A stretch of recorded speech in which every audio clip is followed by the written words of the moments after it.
شروع اللہ کے نام سے جو نہایت مہربان اور بے حد رحم والا ہے۔ اے ایمان والو، تم اپنے آپ کو اور اپنے گھر والوں کو اس آگ سے بچاؤ جس کا ایندھن انسان ہے اور پتھر، جس پر سخت دل مضبوط فرشتے مقرر ہیں، جنہیں جو حکم اللہ تعالیٰ دیتا ہے اس کی نافرمانی نہیں کرتے بلکہ جو حکم دیا جائے بجا لاتے ہیں۔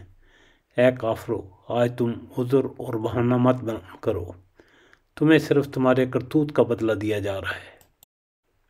اے ایمان والو، تم اللہ کے سامنے سچی خالص توبہ کرو، قریب ہے کہ تمہارا رب تمہارے گناہ دور کر دے اور تمہیں ایسی جنتوں میں داخل کرے جن کے نیچے نہریں جاری ہیں۔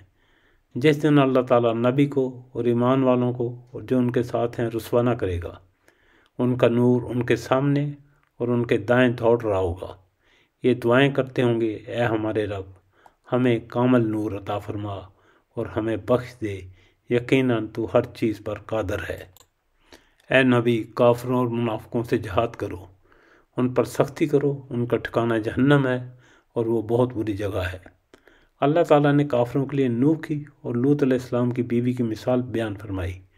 یہ دونوں ہمارے نیک بندوں کے گھر میں تھیں، پھر ان کی انہوں نے خیانت کی، پس وہ دونوں نیک بندے ان سے اللہ سے کسی عذاب کو نہ روک سکے، اور حکم دے دیا گیا ہے کہ اے عورتوں، دوزخ میں جانے والوں کے ساتھ تم دونوں بھی چلی جاؤ۔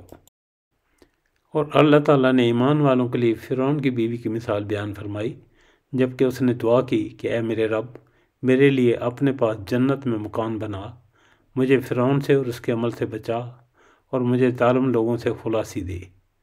اور مریم بنت عمران کی مثال بیان فرمائی گئی، جس نے اپنے ناموس کی حفاظت کی، پھر ہم نے اپنی طرف سے اس میں جان پھونک دی، اور مریم علیہ السلام نے اپنے رب کی باتوں اور اس کی کتابوں کی تصدیق کی اور عبادت گزاروں میں سے تھی۔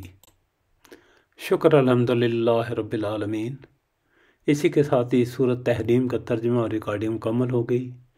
اللہ تعالی ہماری کوششیں قبول فرمائے، آمین۔ ہمیں اپنی دعاؤں میں یاد رکھیے گا۔ شکریہ، والسلام۔